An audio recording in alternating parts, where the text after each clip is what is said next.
disponible y reglamentada sea el más oportuno posible y es más racional posible y que no se perca tiempo haciendo discusiones después que la vacuna sea introducida.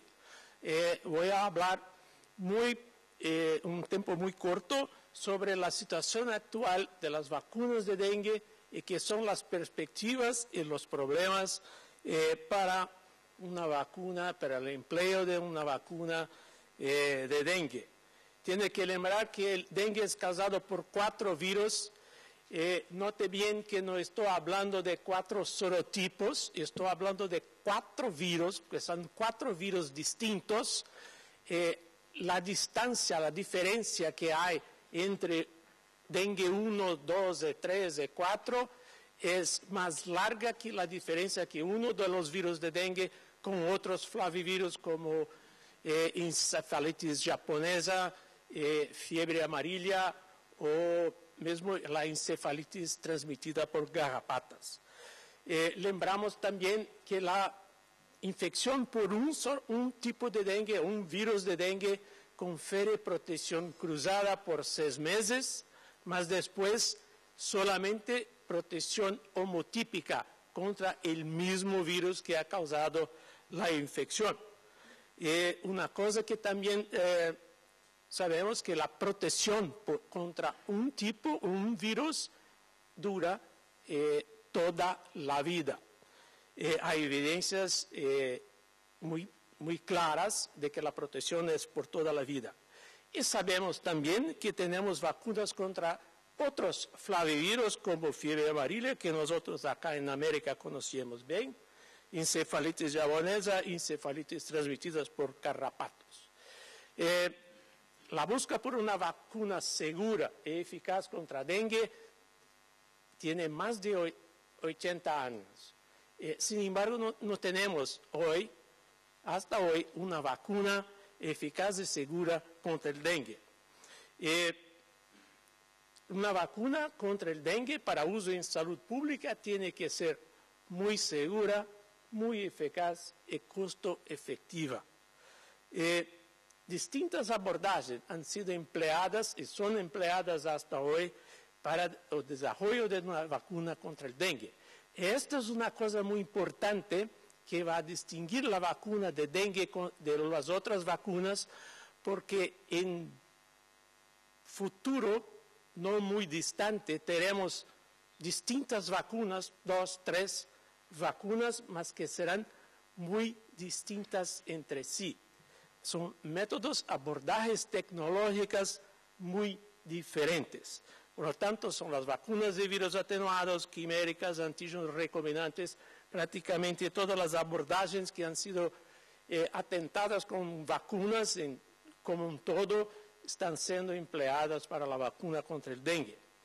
El histórico es muy largo, mas el más importante es que en 1945 ya teníamos una vacuna monovalente de virus atenuado en cerebro de ratón recién nacido, como la vacuna Fuenzalida, solo que era una vacuna atenuada, razonablemente eficaz.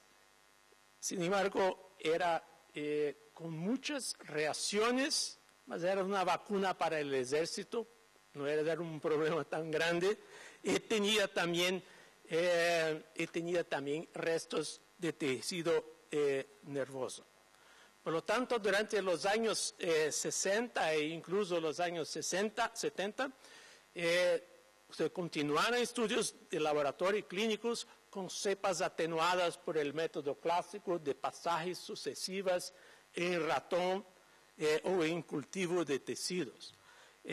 Incluso un estudio clínico hecho en Caribe con más de 500 sujetos para una vacuna monovalente. Todavía en los años 70 hubo la descripción del mecanismo de Antibody Dependent Enhancement, que es el mecanismo fisiopatogénico o patogénico de la dengue hemorrágica de las formas graves, que dice como todos sabemos, que infecciones naturales sucesivas, una infección por dengue 1 seguida de una infección por dengue 3, resultará en una probabilidad más elevada de una forma grave e incluso letal de dengue. Por lo tanto, las vacunas monovalentes dejaron de ser empleadas y se estableció que una vacuna para dengue tiene que ser tetravalente, necesariamente. Esto es un dogma que hasta hoy está siendo seguido. Por lo tanto, en los años 80 y 90 se hicieron desarrollo de nuevas cepas atenuadas, nuevas abordajes con biología molecular. Las vacunas pasaron a ser en desarrollo tetravalente y hubo, esto es muy interesante, el interés de los grandes productores por una vacuna de dengue. Y ahora, en el siglo XXI, las vacunas con cepas atenuadas fueron dejadas de lado porque se mostró imposible de conseguir una vacuna con cepas atenuadas por el método clásico de pasajes sucesivas. Se emplea ahora, como veremos, organismos modificados, genéticamente modificados para la vacuna de dengue. Tenemos vacunas en fase 2 e incluso en fase 3, y ahora hay una perspectiva real de introducción de una vacuna de dengue. Creemos que 2014, lo más tardar 2015. ¿Cómo deberá ser una vacuna contra el dengue? Debe tener protección contra los 4 virus, tiene que tener protección duradera, tiene que ser segura y bien tolerada, tiene que tener una amplia cobertura de vacunación. Esto significa que tiene que ser una vacuna muy fácil de administración, una dosis, 2 dosis el máximo. Tiene que ser una vacuna bien tolerada porque tenemos que vacunar gran número de personas y es muy evidente, tiene que tener un costo aceptable. Todavía tenemos retos para el desarrollo de una vacuna de dengue. Uno de los retos, que es teórico, más importante, es biológico. El mecanismo fisiopatogénico del antibody dependent enhancement, que dice que una infección sucesiva por diferentes virus de dengue puede propiciar una forma más grave. Y la pregunta que paira es, ¿será posible que esto ocurra con la vacunación? Como un pecado original de las vacunas de dengue. Esta pregunta siempre irá a pairar por sobre las vacunas. Hay retos epidemiológicos. ¿Cómo utilizar una vacuna de dengue para control de brotes, para niños, para adultos? Hacemos de vacunación masiva o simplemente introducción progresiva de la vacuna en los programas de inmunización. Son preguntas también que pairan. Métodos operacionales, porque las vacunas que están en desarrollo, todas tienen más que una dosis, todas. Y por tanto, ¿cómo garantizar una buena cobertura vacunal? Y hay un problema que ha sido mencionado acá un poco antes, que es una demanda incontrolable de la vacuna de dengue. Brasil vivió una experiencia muy mala, que es una demanda incontrolable de la vacuna de fiebre amarilla, que se esgotó el stock de vacunas, solamente para la ciudad de Río de Janeiro, que es un riesgo muy bajo, y no podemos permitir que ocurra con la vacuna de dengue el mismo. La demanda será, creo que, incontrolable y tenemos que tener muy claro normas y reglas, guidelines para la introducción y uso de las vacunas de dengue. Por lo tanto, los retos son un conocimiento hasta ahora incompleto de la inmunidad natural. Y la pregunta que ha sido hecha, ¿es probable que el antibody dependent enhancement ocurra con la vacunación? 2. No tenemos correlato de protección. Tenemos que hacer estudios de eficacia y efectividad demostrando la protección contra la enfermedad. Hoy no hay hasta ahora correlato de protección. ¿Cuáles son las estrategias más eficientes, más efectivas para una vacuna de dengue? Una cosa muy, muy, muy importante, ¿cómo debemos llevar a cabo la vigilancia después de la introducción de la vacuna?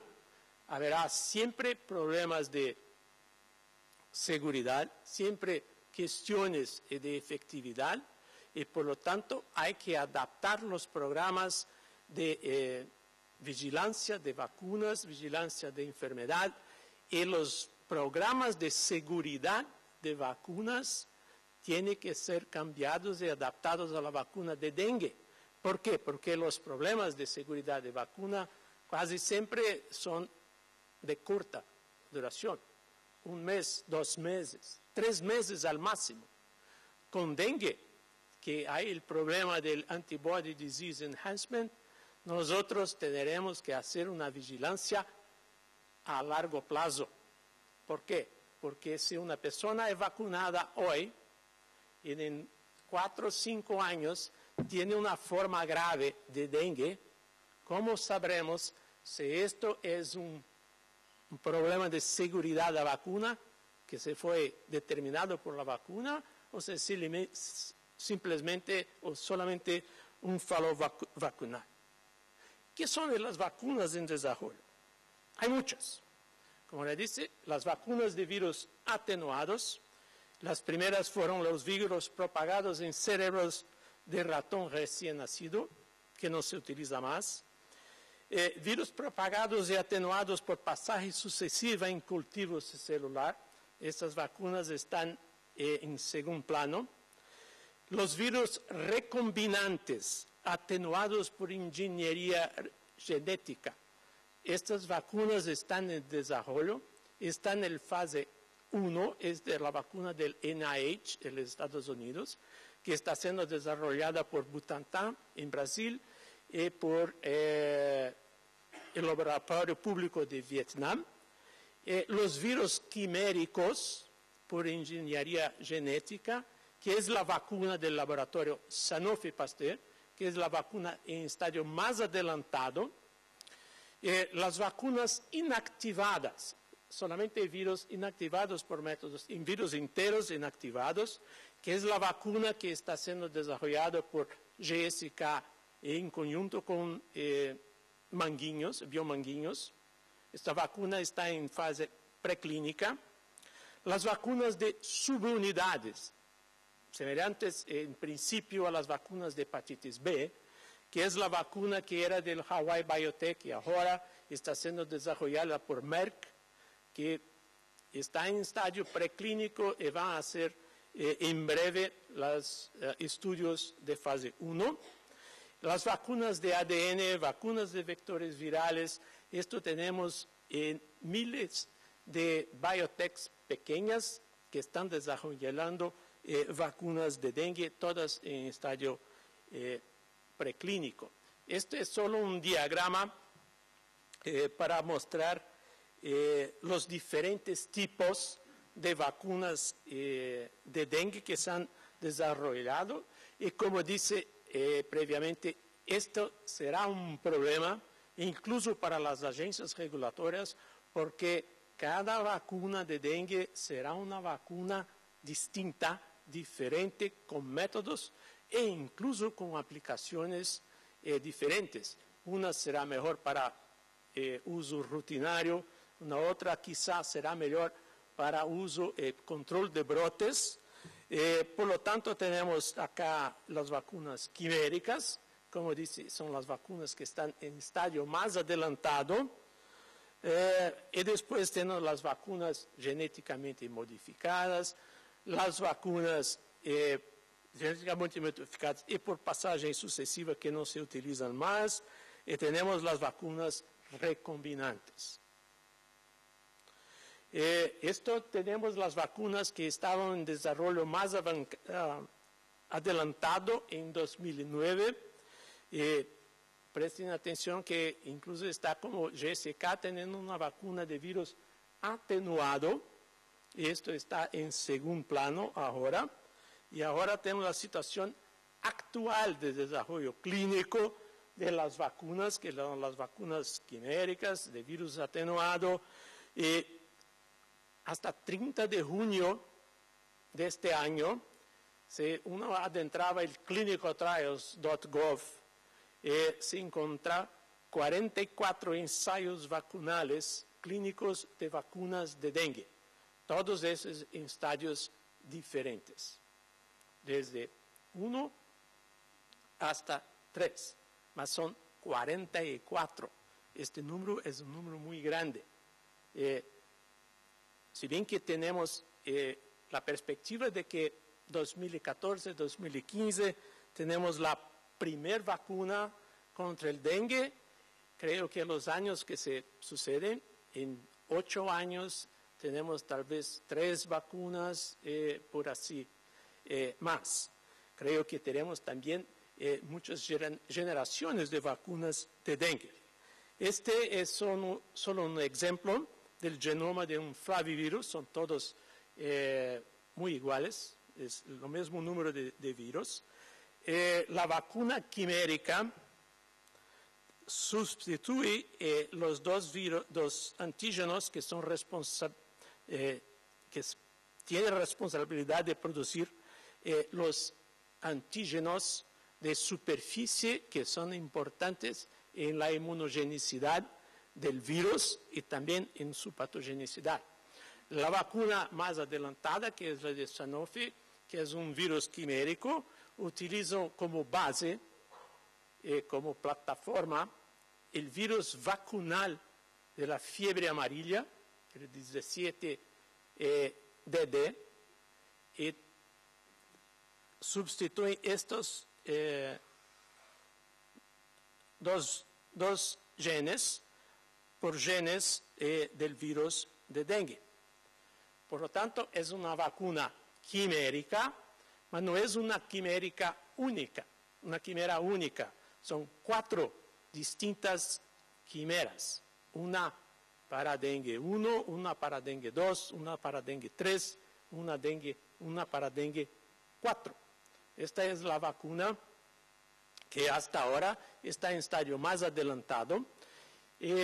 Tiene ya un dossier con 6 a 8 mil sujetos vacunados en diferentes momentos. Tiene una seguridad buena porque no han registrado ni muertes ni casos graves, solo reacciones locales, un poco de fiebre, no más que eso.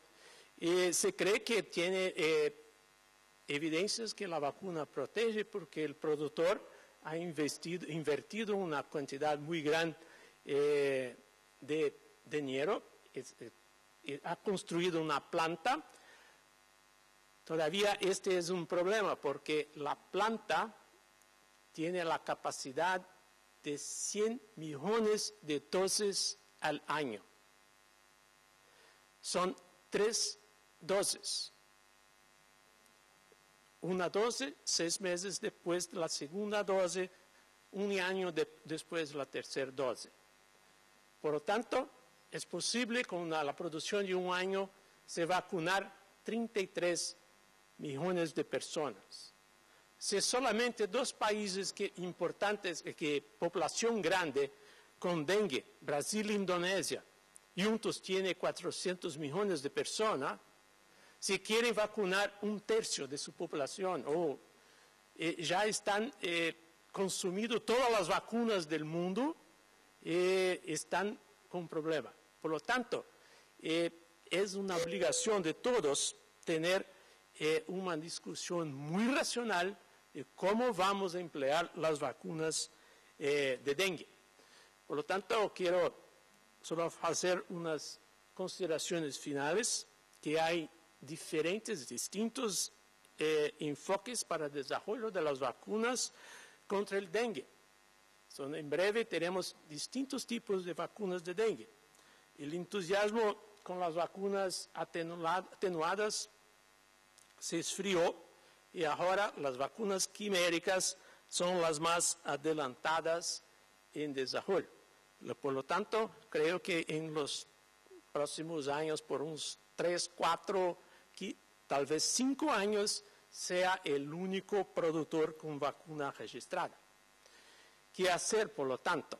Bien, esta es una decisión, obviamente, de TAG, de los gobiernos, mas el DVI cree que debemos empezar temprano los estudios y discusiones para la futura y oportuna introducción de la vacuna contra el dengue. Esto es el que el Ministerio de Salud de Brasil ya empezó con un grupo de trabajo para discutir el uso de la vacuna de dengue.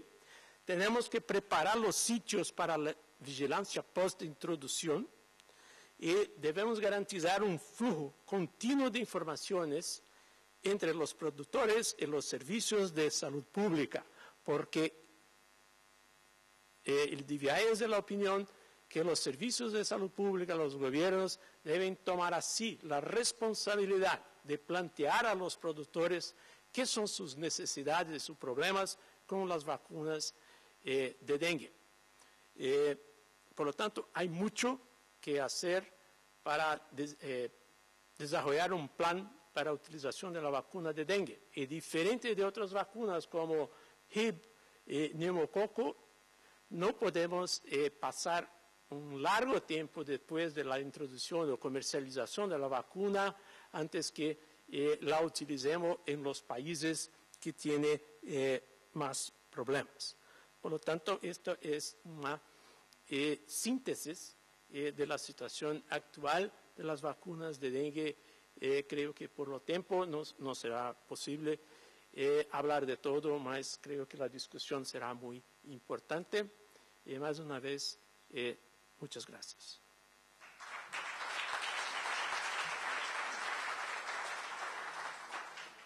Gracias, Luis Jacinto. Y ahora tendremos a Andrea Vicari para nos hablar de las acciones a seguir en la región de las Américas.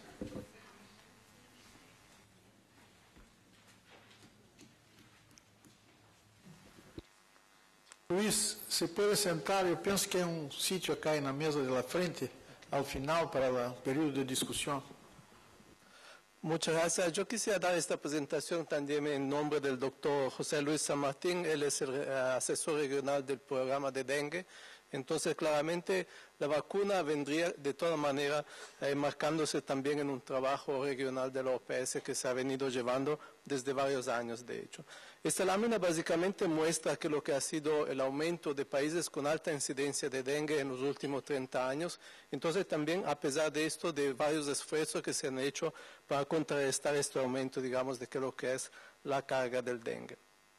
Una estrategia que ha sido utilizada y ha sido impulsada por los países, adoptada también por la OPS, es esta estrategia de gestión integrada, la AG de dengue, que básicamente es una estrategia que quiere juntar varios componentes, digamos, de lo que es un abordaje multidisciplinario e interprogramático también de lo que es el control del dengue. Esta estrategia ha sido implementada en 21 países hasta la fecha y también hay 4 subregiones, América Central, Mercosur, Andina y el Caribe, que han elaborado también planes de gestión en ese sentido. Esta estrategia ya está en una fase de evaluación en 12 países, básicamente, pero hay ya lecciones aprendidas que salen de este trabajo que ha venido llevando el doctor San Martín junto con los países. Una es seguramente la coordinación intersectorial e interprogramática y también cuestiones de proyectos locales, en abordajes locales como el control del dengue y también la constitución y fortalecimiento de una red de laboratorio. Finalmente, herramientas para el control integrado de los vectores y la capacidad de respuesta a los brotes. La pregunta que nos gustaría proponerle al TAC es básicamente cuáles actividades, en particular aquello que podría ser el programa regional de inmunización en conjunto con los otros programas de las organizaciones, obviamente también con los programas nacionales, para prepararse, digamos, a aquello que es la introducción basada en evidencia oportuna de la vacuna contra el dengue. Y si nos permite, quisiéramos hacer la propuesta de estas recomendaciones, básicamente de crear un grupo de trabajo del TAC en inmunizaciones contra el dengue, buscando preferiblemente sinergia con iniciativas existentes, como por ejemplo puede ser seguramente el DVI. Aquello que proponíamos también de hacer, empezar a convocar consultas para definir ajustes en particular del sistema de vigilancia, no solo para informar, digamos, aquello que son las políticas de inmunizaciones, pero también para poder definir también evaluación del impacto de la vacunación, algo que hemos tratado con muchas otras vacunas también. Finalmente, creo que también el doctor Andrus ya lo mencionó hoy por la mañana, como la iniciativa PROAC de OPS puede de verdad aportar, seguir apoyando a los países en la toma de decisión nacional de la introducción de esta vacuna mediante el uso de evaluaciones económicas basadas en datos locales, ¿no? Finalmente, agradeciendo mucho la atención por esto, he destacado otra vez la importancia de esta estrategia que ya existe en la región, ya varios países la están llevando y de cómo finalmente inmunizaciones pueden ir añadiéndose a estos varios instrumentos que ya existen en la región. Muchas gracias.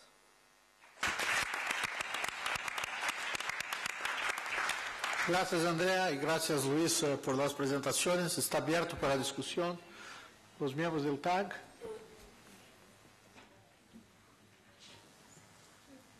Roger? Yeah, I just want to congratulate the presentation for thinking ahead on the importance of getting surveillance, laboratories, and communication strategy on board while we anticipate the vaccine. I just think that's incredibly important to communicate it. I think it's important for the TAG to confirm this. Yeah, I think this is the first time that we start preparations for introduction of a vaccine when the vaccine does not exist yet. So I think that's really very critical. Akira? Gracias. Sí, este slide es bastante significativo porque tiene en primer plano el vector Aedes aegypti, que es...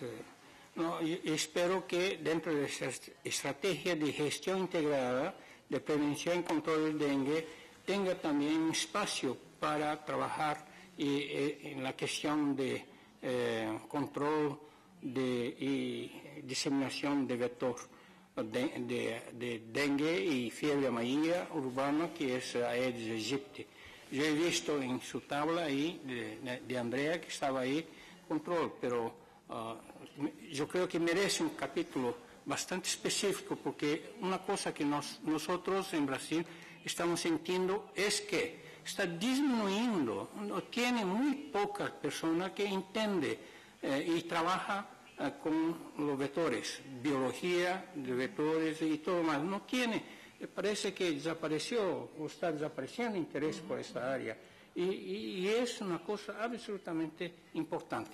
Aunque nosotros seamos aquí apologistas de vacunas y todo, defendemos la vacuna, pero tiene este instrumento que es muy importante y no debemos olvidar. Gracias. ¿Algún otro comentario del TAG? ¿Algún comentario del Pleno? Brasil? Como disse Luiz Jacinto, estamos nos preparando para a introdução da vacuna, aunque se vai a estar pronta por 4 o 5 anos. Pero eu creio que o importante é ter a certeza de que a vacuna não estará disponível para toda a população. Então, temos que nos preparar para enfrentar essa situação de quem vai ser vacunado. E o principal é que temos que entender que a vacuna é ponto no controle do dengue. Temos que continuar mantendo as ações de controle e vigilância. Então, esse comitê é fundamental para nos prepararmos para a introdução da vacuna. Fernando?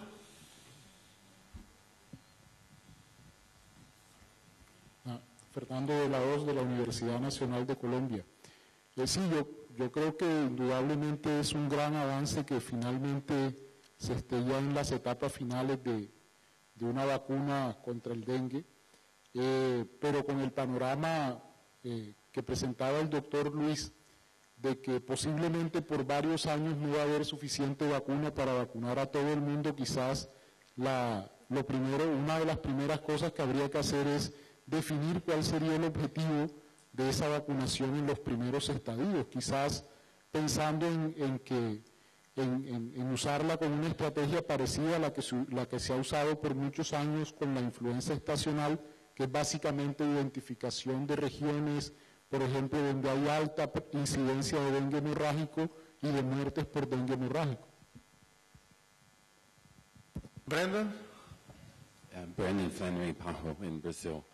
My comments in English. I have a comment and then a question for Dr. Luis Jacinto. My comment is that Brazil is involved with Biomanguinhos in a dose reduction study using intradermal injection of yellow fever vaccine. The idea for Brazil is that in the moment of a crisis, if you had an approved reduction of dose that could be given intradermically, it would be a fifth of the dose, you'd be able to supply 5 times the amount of vaccine. That was the interest by Biomanguinhos as being the partner to the study. The funding is coming from PATH that's working on the development of the intradermal device that could be used. So my question for Dr. Luis Jacinto is, has intradermal injection of dengue fever vaccines been considered in the pipeline, not only in terms of the possibility of having a non-inferior immune response, but also of reduction in the actual amount of vaccine needed in case of the possibility of increasing supply? Luis? Sí, al menos una de las vacunas en desarrollo, que es una quimera también, más bien una quimera dengue-dengue, no es una quimera fiebre amarilla dengue, es una quimera dengue-dengue que está siendo desarrollada por el laboratorio Inviragen, que es una biotech norteamericana. Están planeando ya su fase 2. Plan de desarrollo de la vacuna incluye la administración intradérmica con un dispositivo de presión. Es una cosa. Y también, es una de las cosas que creo que sea muy importante para que empezamos ahora a discutir el empleo de una vacuna antes que sea introducida, porque debemos plantear a los productores las necesidades de los países. Decir a los productores, nosotros queremos estudios con reducción de dosis. Si quieren nos vender la vacuna, tiene que nos fornecer estudios con reducción de dosis. Y hay tiempo suficiente de acá a 2, 3, 4, 5 años a que estos estudios sean hechos. Por final, solo quería hacer un comentario que el doctor Akira ha dicho que el problema de interferencia de ahora tenemos una vacuna, no es más necesario el control del vector. Sí, este es un riesgo. Todavía tenemos que pensar que mucho de la incerteza, de la ineficacia de los programas de control de vector se debe al fato de que muchas actividades con uso exagerado de insecticida, uso inefectivo se hace durante los brotes, porque hay una presión muy grande de la opinión pública, de los gobiernos, que quieren que se hace algo que tiene que ser hecho. Si tenemos una vacuna y que podemos reducir la intensidad de los brotes, de las epidemias. Será posible hacer un plan más racional a largo tiempo de control del vector, utilizando los métodos de reducción mecánica de los reservorios y no solamente con el uso de insecticida, y una cosa que se pueda hacer de una manera sistemática y no solamente para satisfacer la opinión pública. ¿Algún otro comentario? Sí. I'm Dr. Kumar from Trinidad. I want to know if there is any genetic bioengineering of the mosquito. What is the present state of its experimental use? Como lo que sé que están haciendo experimentos en diversos lugares, como en Malasia y en Australia, con mosquitos genéticamente modificados para reducir la población de mosquitos. Esos estudios son estudios muy iniciales y que no han publicado hasta ahora resultados de estudios en campo, solamente estudios de laboratorio. Esta es una posibilidad hasta ahora solamente teórica, más que si posible es un complemento muy importante para el control de dengue juntamente con la vacuna. ¿Algún otro comentario? Antes de cerrar, Luis, ¿podrías tomar 2 minutos para hablar un poquito de la misión de la iniciativa de vacuna contra el dengue? Porque es importante que la gente sepa lo que está pasando. Yo pienso que en 2 minutos tú podrías... ¿Puede hablar de acá? Sí. Sí. La iniciativa de vacuna de dengue o Dengue Vaccine Initiative es un programa que sucedió a el PDVI, el que se llamaba Pediatric Dengue Vaccine Initiative, un programa que se empezó hace unos 5 o 6 años con presupuestos a principio de la Fundación Rockefeller y después presupuestos muy buenos de la Fundación Bill y Melinda Gates. El PDI soportó muchos estudios de laboratorio, estudios diagnósticos y estudios epidemiológicos.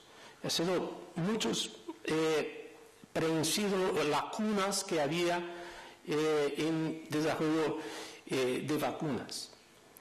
Ahora, cuando el PDVI empezó, las vacunas de dengue eran cosas muy lejas, porque están muy distantes. El DVI es un programa que empezó fines del año pasado, que en práctica se empezó este enero, que como ha demostrado que tiene 4 instituciones, que tiene también presupuestos de la Fundación Bill y Melinda Gates, y que tiene como tarea generar informaciones para tomar decisiones basadas en evidencia.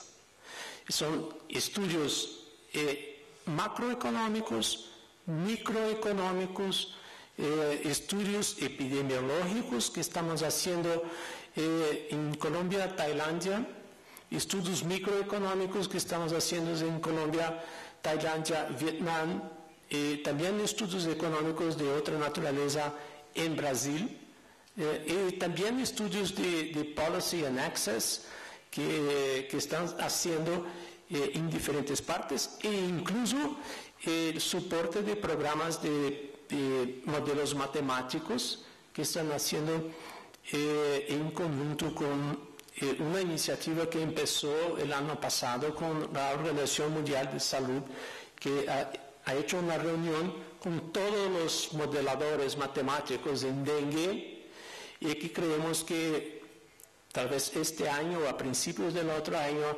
haremos una otra reunión de esos modelos matemáticos. Tenemos que depender mucho de los modelos matemáticos porque no tenemos hasta ahora una vacuna y hay muchos problemas con la información epidemiológica. de dengue. Por lo tanto, la misión final de la iniciativa de DVI, Dengue Vaccine Initiative, hacer con que la vacuna de dengue, cuando disponible, sea empleada lo más pronto posible y que no se perca tiempo entre el registro de la vacuna y la introducción de vacuna, que como sabemos muchas veces se van años hasta la introducción. Por lo tanto, tenemos que identificar, la preocupación de DVI es de identificar las lagunas de información para hacer decisiones basadas en evidencia. Creo que muy sintéticamente es esto. DVI tiene sede, está ubicado, la coordinación está ubicada en Corea, el International Vaccine Institute, más las otras instituciones son la Organización Mundial de Salud, Instituto Sabin y la Universidad Johns Hopkins. Gracias. Yo pienso que va a ser extremadamente importante de que debido a la misión del DVI y el trabajo que la OPS está haciendo principalmente con el PROVAC, una estrecha colaboración con los centros de excelencia que PROVAC está desarrollando y recordando la presentación de John, el PROVAC está trabajando con 4 vacunas. Sería interesante abrir una otra ventana sobre el dengue, a fin de que se pueda hacer una coordinación estrecha con el DVI. Ok, muchas gracias entonces y pasamos entonces yo pienso que discutiremos en la sesión interna del TAG las sugerencias del doctor Andrea Vicari, que me parecen muy interesantes y las consideraremos para las recomendaciones finales. Pasamos entonces a la última presentación, que es la vacunación contra la hepatitis, y será presentada por Carla Visotti, la experiencia de Argentina, y el doctor Steven Wiersma, de la OMS. Carla.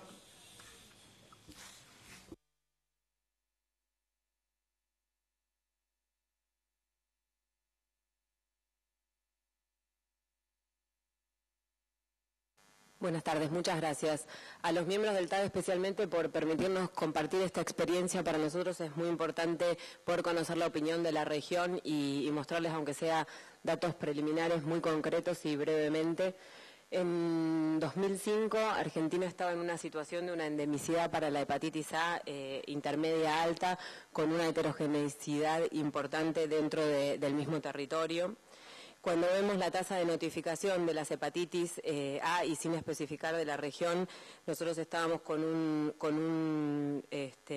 una tasa de notificación muy elevada en el total país y bastante heterogénea también en las distintas regiones del país, pero teníamos una endemicidad intermedia alta. Y cuando definíamos y desagregábamos los grupos de edad, claramente los chicos entre 2 y 9 años eran los que estaban más afectados en toda la serie de los años, en el escenario 2003-2004. El otro dato importante era cuál era la proporción que ocupaba la hepatitis A dentro de todas las hepatitis en Argentina, y claramente desde el 95 hasta el 2004 la proporción más importante de todas las hepatitis en Argentina era debido a hepatitis A. Y el otro dato importante es que cuando lo desagregábamos por estrato socioeconómico, los que tenían estrato socioeconómico regular y bajo tenían más incidencia de la enfermedad, como también es esperable. El punto más importante y más sensible era que la hepatitis A era la causa más frecuente, la primera causa en niños de insuficiencia hepática fulminante y causa de trasplante hepático en Argentina. En el estudio de los 2 hospitales más importantes que tenemos en Ciudad de Buenos Aires y Provincia de Buenos Aires nacionales, que son el Hospital Garrahan y el Hospital Posadas, el 60% de los niños que tenían falla hepática fulminante en Argentina eran debido a hepatitis A.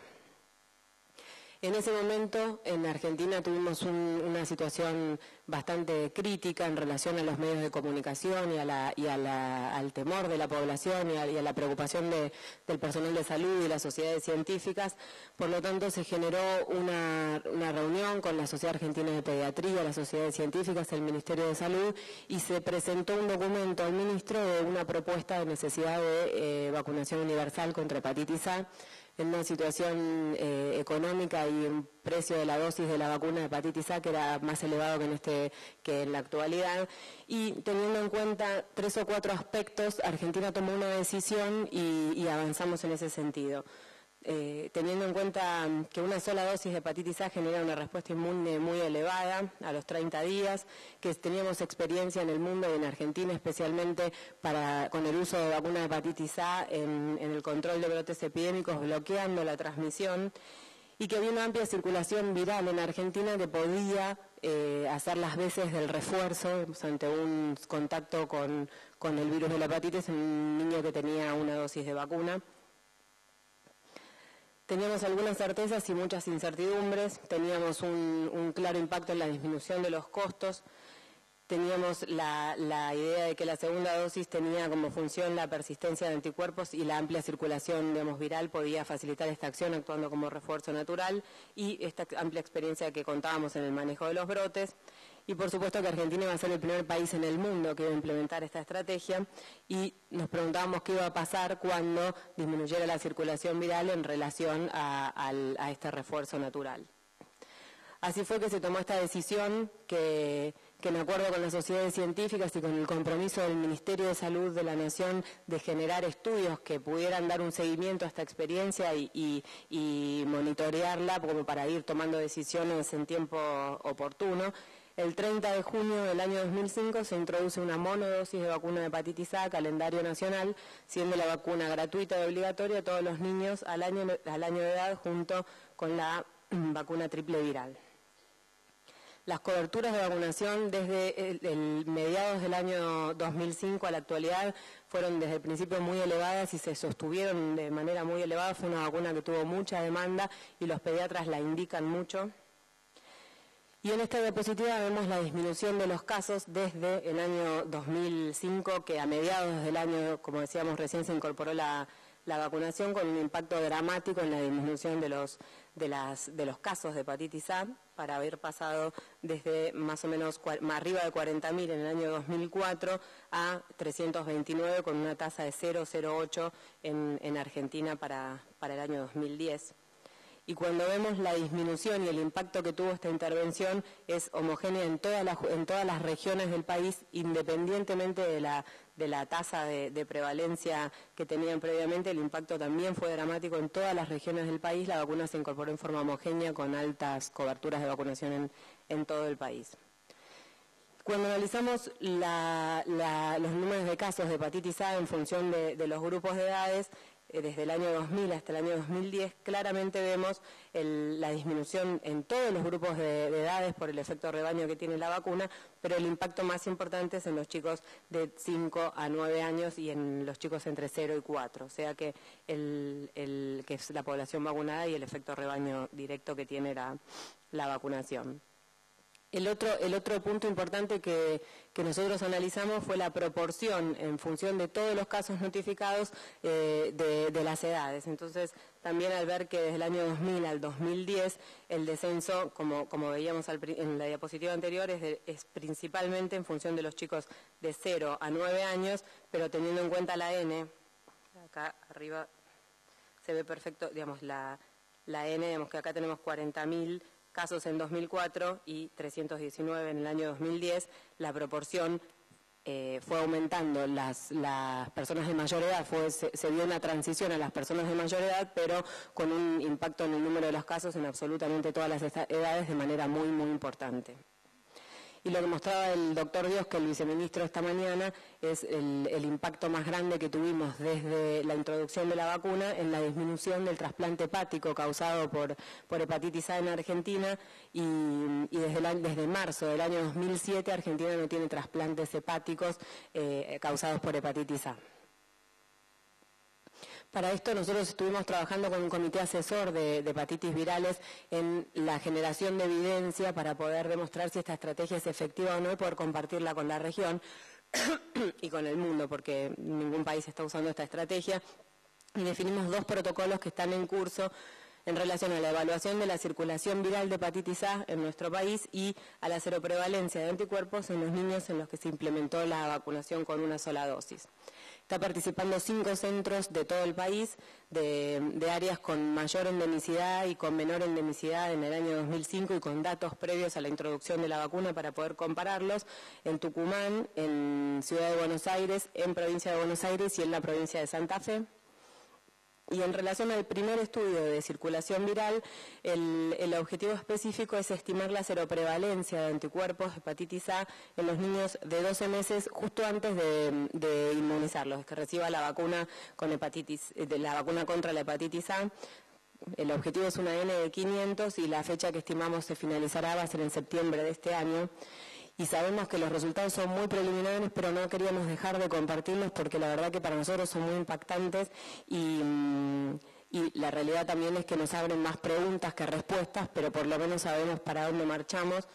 Nosotros asumimos que los chicos que tenían anticuerpos más allá de 10 miliunidades por mililitro, los íbamos a diferenciar en los que tenían más de 100 y menos de 100 para poder asumir quiénes podían tener anticuerpos maternos y quiénes podían haber tenido contacto con el virus. Por lo tanto, el 70% tenían menos de 10 miliunidades por mililitro de anticuerpos contra hepatitis A, el 30% asumimos que tenían anticuerpos maternos porque tenían menos de 100 y solamente el 2% de los chicos de un año previo a la vacunación en Argentina tenían anticuerpos arriba de 100, asumiendo que tuvieron contacto con el virus de la hepatitis A.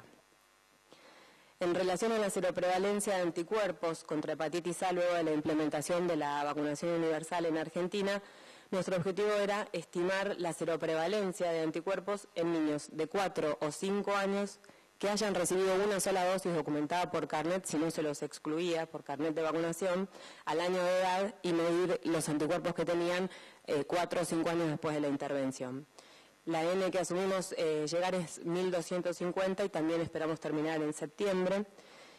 Tenemos 519 niños enrolados y de esos 519 solamente el 9% tenían anticuerpos titulables menores de 10 miliunidades por mililitro, o sea, menores de lo que se asume como anticuerpos protectores 4 o 5 años después de haber recibido la monodosis de vacuna de hepatitis A. Cuando nos reunimos para analizar y poder definir cuáles eran nuestras conclusiones, a la fecha tenemos como conclusiones que los datos preliminares nos muestran que en Argentina hay una baja circulación viral en este momento, que menos del 10% de los vacunados presentan títulos menores de 10 unidades por mililitro y que teniendo en cuenta que el objetivo de nuestra intervención era disminuir la mortalidad y la gravedad y la falla hepática fulminante, al momento Argentina está cumpliendo con ese objetivo.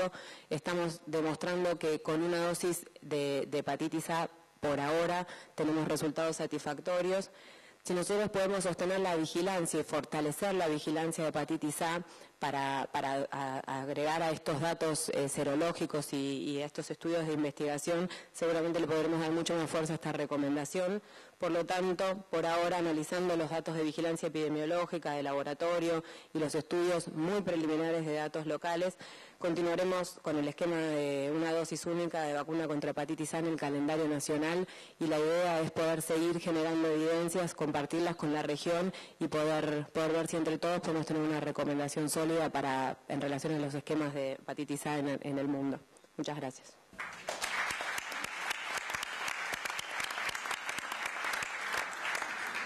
Muchas gracias, Carla. El doctor Wiersma.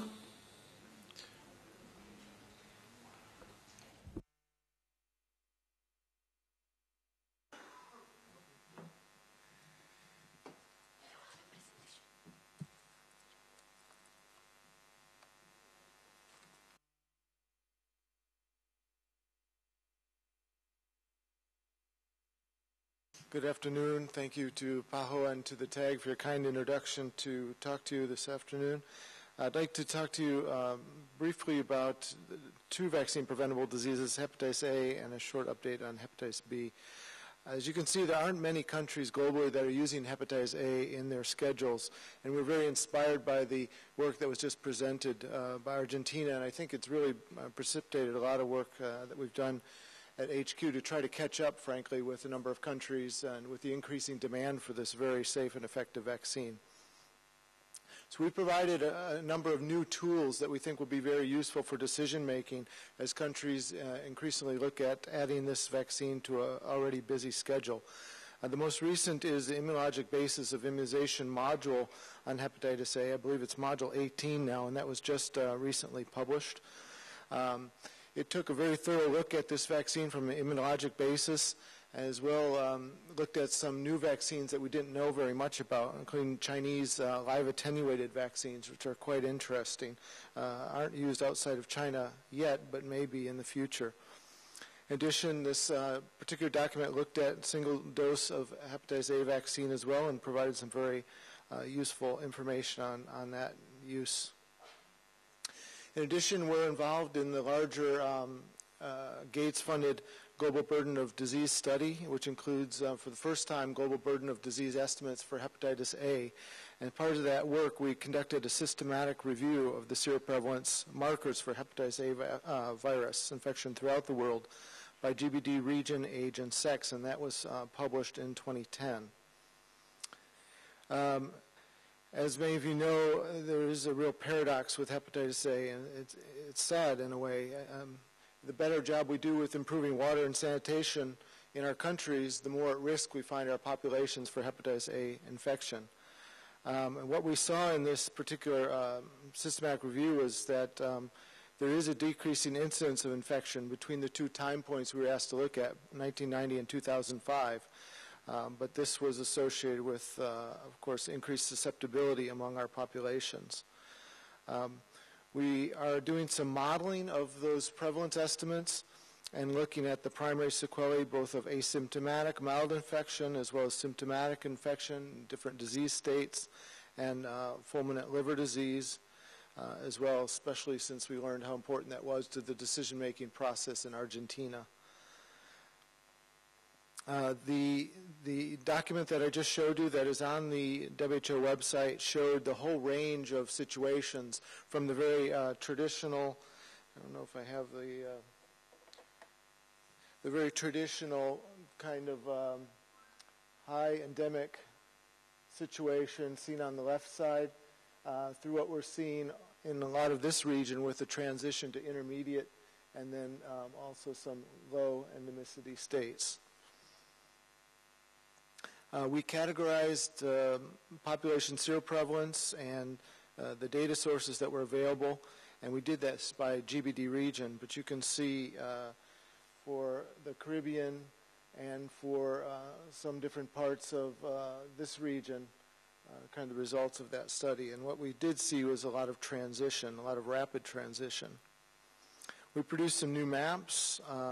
We looked at adult susceptibility in this particular map, and you can see that much of the region is susceptible to this virus due to improvements in water and sanitation. We looked at the average age of infection between these two time points, and you can see that in most of the world, that average age of infection is increasing, which, of course, is not a good thing for hepatitis A because that increase is associated with more severe disease. This is unpublished data. We've recently done some modeling of the burden associated with these prevalent or these incident infections, and I've just included some of the data that comes from this region to show you that the number of infections is certainly not trivial, depending on which area you are. And I know some people aren't familiar with these very arcane GBD regions, but the whole GBD study is using these. So, for example, Latin American Andean refers to Bolivia, Ecuador, and Peru. You can see that there are quite a number of infections in Latin America Central, which is Colombia, Costa Rica, El Salvador, Guatemala, Honduras, Mexico, Nicaragua, Panama, and Venezuela. An awful lot of infections. And globally, we're coming up with about 30,000 deaths, which is not a pneumo or a rota, but is certainly not trivial. It compares with other vaccine-preventable diseases. And I certainly think we'll give more attention to hepatitis A vaccines in the future. Finally, in the area of policy development, we formed a SAGE Hepatitis A working group in 2010. They've been meeting by a number of conference calls and had a meeting here in Buenos Aires where we were, again, very fortunate to learn from the Argentine experience.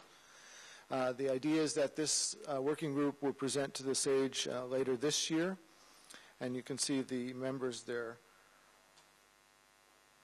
This working group is currently looking at systematic reviews. There is a Cochrane review that was just recently finished, not yet published. And we're grading that data as well as conducting some new novel systematic reviews to answer these 5 questions.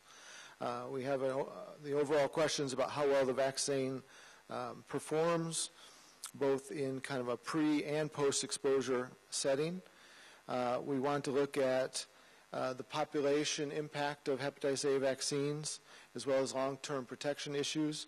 And recently we found that the Cochrane review included single-dose vaccines, so we're going to be looking at that evidence as well. And actually I had a chance to look at it last week, and it looks very positive and interesting. We want to make this information available to countries so that countries can respond to this changing epidemiology, and we hope to have an updated hepatitis A position statement available in early 2012 as a result of this SAGE policy work. So I'd like to just talk about some hepatitis B issues before I conclude. You saw this slide earlier in Watemoch's presentation. You can see that there's been a lot of progress in hepatitis B3 coverage in the region as well as globally, which is very exciting.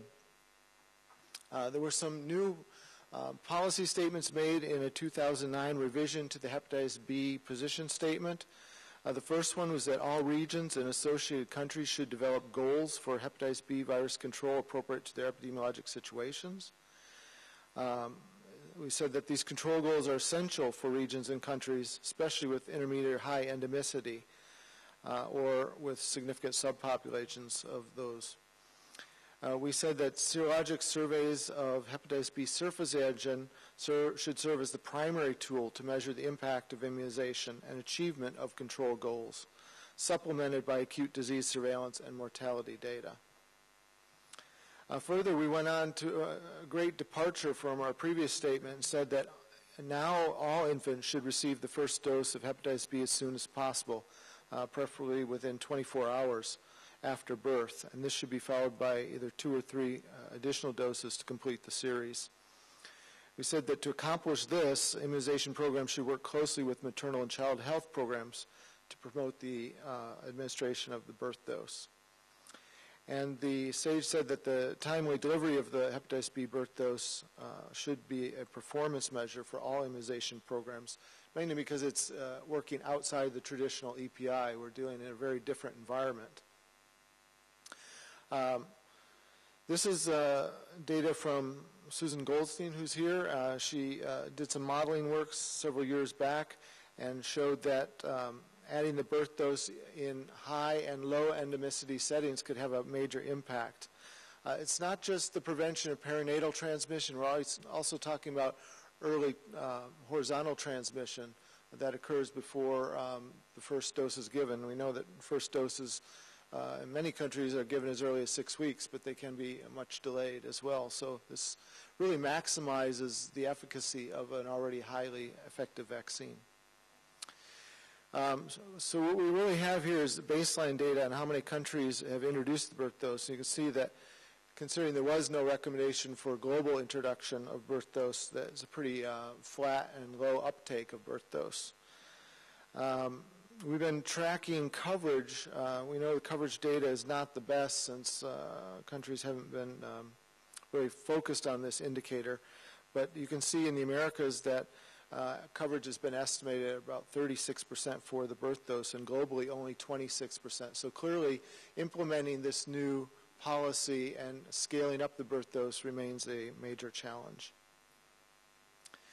In the region, PAHO has taken on a best practice study looking at Cuba. Cuba has adopted an elimination goal, which is very interesting. I had a chance to visit with the team from PAHO recently.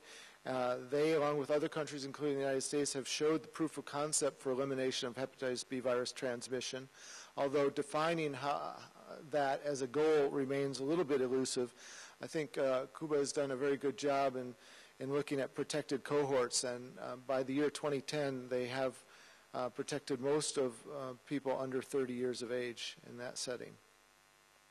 Still a lot of challenges in terms of documenting the impact beyond coverage, and that's why we're talking about hepatitis B surface antigen serosurveys in children, and HQ has just put out some guidance on how to do that. In addition, acute and chronic HBV infection surveillance and looking in special populations like blood donors, as well as working on disease registry data, looking at cirrhosis, liver cancer, or even as Argentina has showed us in fulminant liver disease and liver transplants can be a very valuable opportunity. And this is how that looks in China, which has shown a dramatic reduction in hepatitis B surface antigen prevalence as a direct result of their highly successful hepatitis B immunization program. So in terms of regional goals, the Western Pacific was the first to adopt a regional goal. They did that in 2005 and set the goal to reduce HBsAg prevalence to less than 2% among children 5 years of age. And they time limited that as well by saying they wanted to achieve that goal in 2012 within a goal of less than 1% to follow. The Eastern Mediterranean region recently set a very similar goal, again looking at HBsAg reduction to less than 1% in children greater than 5 years. And the African region has discussed this topic in TAG this year and plan to present this to the regional committee in 2012. I wanted to just bring your attention to World Health Assembly Resolution 6318, which for the first time ever addressed hepatitis and called for comprehensive hepatitis prevention control. And this was very much a credit to this region because this resolution was sponsored by Brazil, Colombia, and Indonesia, Brazil being the primary sponsor of that resolution. It also called for World Hepatitis Day, so the first Hepatitis Day will be promoted on the 28th of July. And this resulted in the new establishment of a hepatitis unit in WHO headquarters, which will have a coordinating function between many different program areas. A strategy is currently in development. This shows some of the information that's going to be made available in the next several days. There's going to be a toolkit to help regions and countries with the promotion of World Hepatitis Day. And this shows the major axes of the global strategy.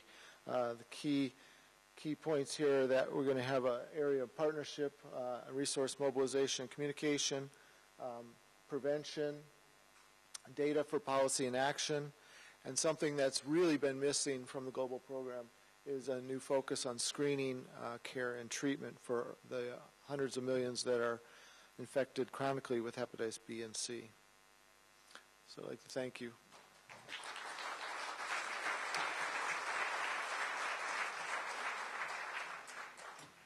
Thank you very much, and the team is open for discussion. José Ignacio. Gracias por las presentaciones. Siempre, desde hace muchos años me ha llamado la atención la situación en Argentina en torno a hepatitis fulminante por a falla hepática por hepatitis A fulminante, que es, digamos, de acuerdo a la literatura y en experiencia de otros países, es algo bastante inusual. Y siempre queda la pregunta en el aire si había otro factor, hay un factor subyacente, porque sí es realmente, digamos, la causa más frecuente de falla hepática en niños es atresia de vías biliares y luego los problemas lisosomales y de atesoramiento. Y lo que me llamó la atención de la presentación, doctora, es la baja incidencia de hepatitis C. O sea que para un país que ha tenido problemas en el pasado con el uso de drogas por vía endovenosa, que tienen yo creo que hepatitis C es la epidemia silenciosa más grande del mundo. Y sí llama la atención esos datos. Y preguntaría, yo creo que lo que han implementado está muy bien y obviamente ya están documentando con evidencia el impacto de una sola dosis. La recomendación es de aplicar 2 dosis, obviamente. ¿En qué momento consideran ustedes que va a ser necesario dar la segunda dosis? Esa sería una pregunta, porque si bien, como usted mencionó, que el encuentro con el virus silvestre puede ser un refuerzo, pues aparentemente si está disminuyendo la circulación del virus, ese no va a ser un fenómeno esperado, ¿no? Y bueno, eso sería la pregunta en relación a hepatitis A. Sí, en relación a hepatitis C, nosotros... Un momentito, Carla. Perdón. Vamos a ver si hay otras preguntas del grupo.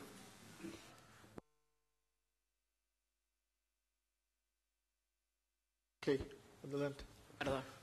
En relación a hepatitis C, nosotros en Argentina tenemos una baja incidencia, somos de baja endemicidad de hepatitis B y C, y uno de los motivos, y de hecho nosotros estamos tratando de mejorar la vigilancia, vemos ahora en seguimiento de la recomendación de la Organización Mundial de la Salud, estamos trabajando en crear un programa nacional de hepatitis virales para fortalecer el diagnóstico, la identificación y poder proveer el tratamiento y fortalecer toda la red de diagnóstica de hepatitis C. Nos parece que hay una subnotificación, independientemente de que no creemos que seamos un país de media o alta endemicidad, tenemos un subdiagnóstico y también una debilidad en el acceso al tratamiento, y este año se conformó el programa nacional de hepatitis virales con la articulación entre epidemiología, la dirección de SIDA y infecciones de transmisión sexual, el programa de inmunizaciones y el laboratorio de referencia y las sociedades científicas. Así que es una de las explicaciones. Y después, en relación a la segunda dosis, nosotros nos comprometimos para poder generar esta evidencia, y la idea es que esto es una foto de una situación y que tenemos que seguir trabajando con esos estudios de seroprevalencia, pero hacer un esfuerzo grande para poder introducir la segunda dosis si tenemos la evidencia de que realmente es necesario en función de la vigilancia, en función del seguimiento de los trasplantes hepáticos y en función de estas preguntas que están surgiendo, y al tener un 2% de seroprevalencia en Argentina no vamos a tener el refuerzo natural, y ahí se abre la pregunta si con una sola dosis es suficiente para tener inmunidad que digamos, está todo por delante para poder ver, y la idea es generar estos estudios en forma periódica para poder tener esta evidencia y tomar la decisión. ¿Algún otro comentario? Fernando.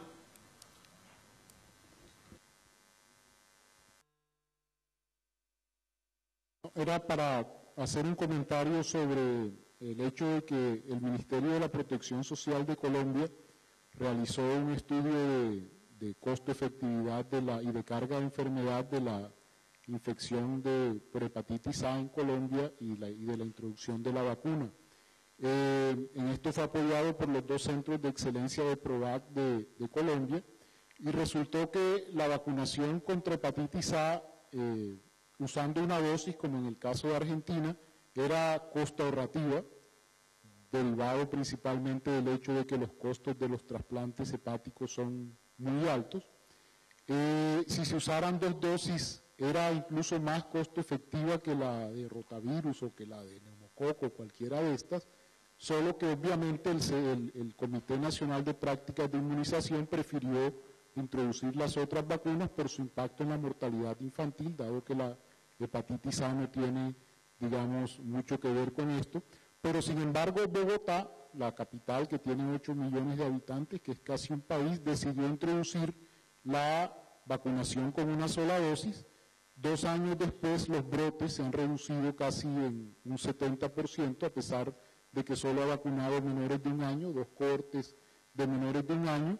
Obviamente el impacto sobre la mortalidad infantil pues no es muy alto, pero ellos dicen que las ganancias sociales en términos de las escuelas y de las guarderías que han dejado de cerrar por los brotes, donde los niños muchas veces la única comida que reciben es esa que reciben en el colegio, han sido muy grandes.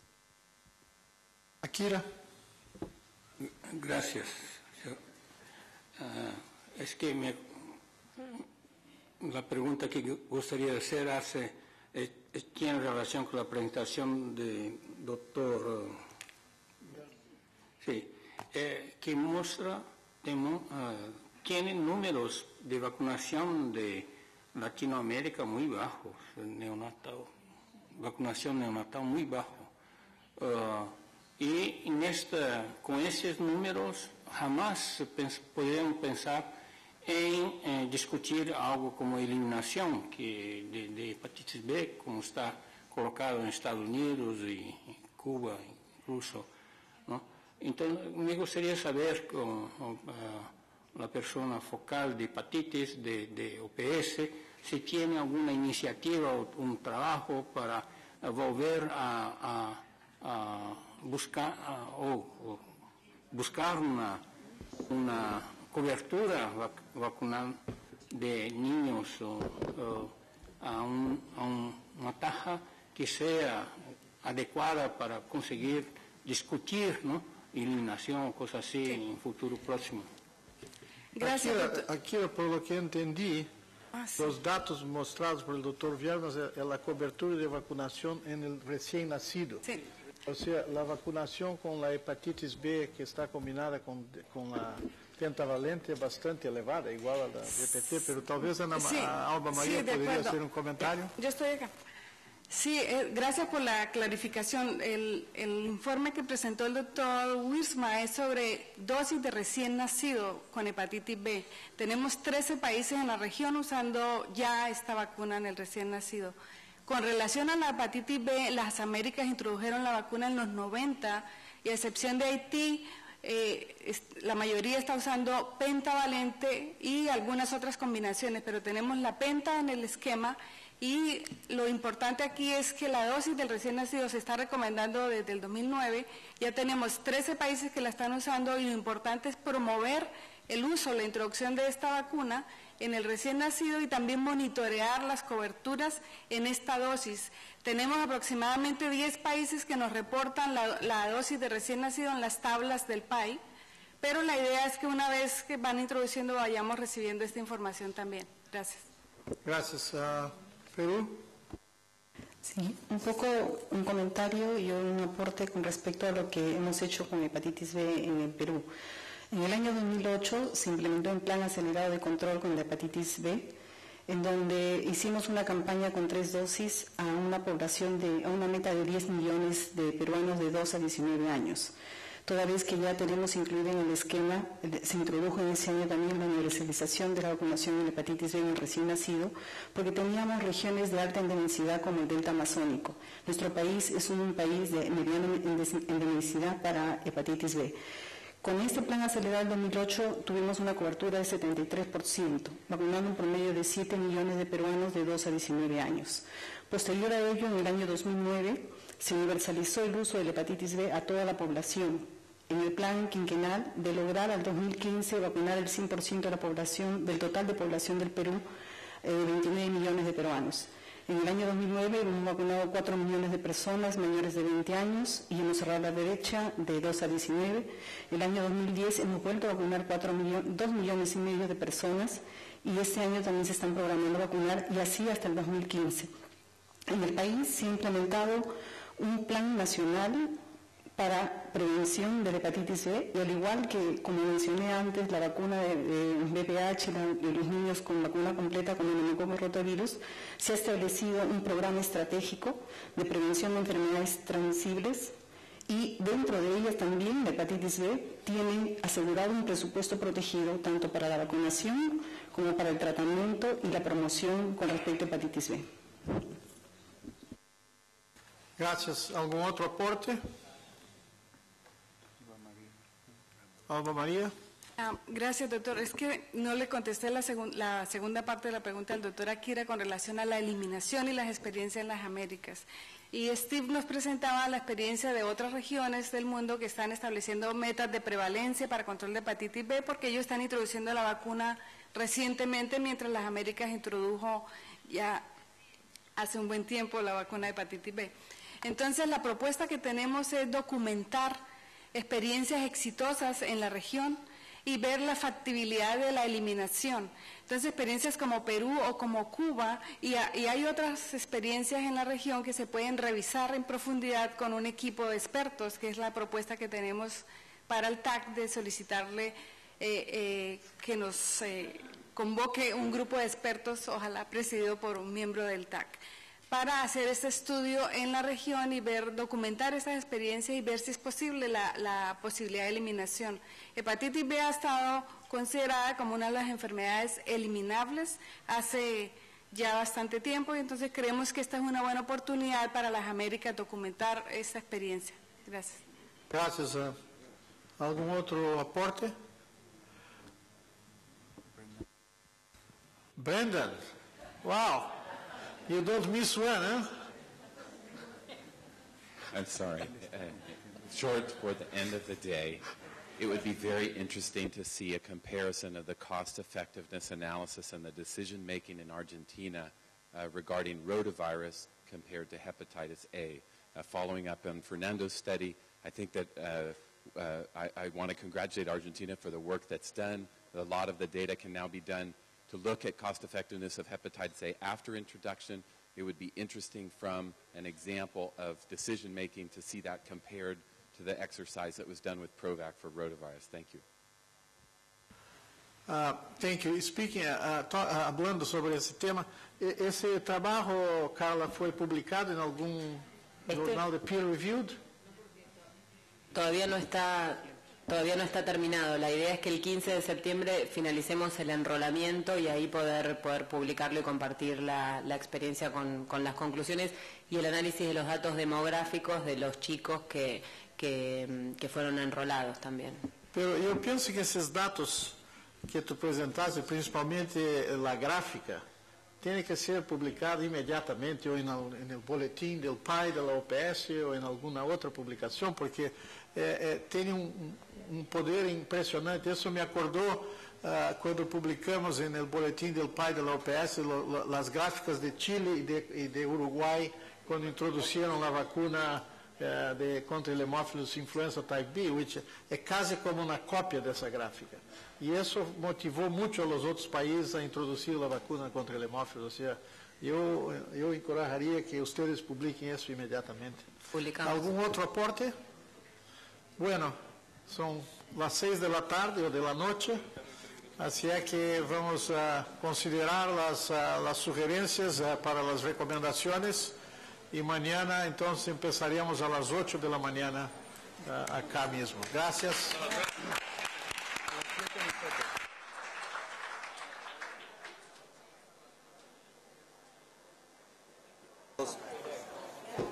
Recordarle a los miembros del TAC es a las 7 de la mañana el desayuno.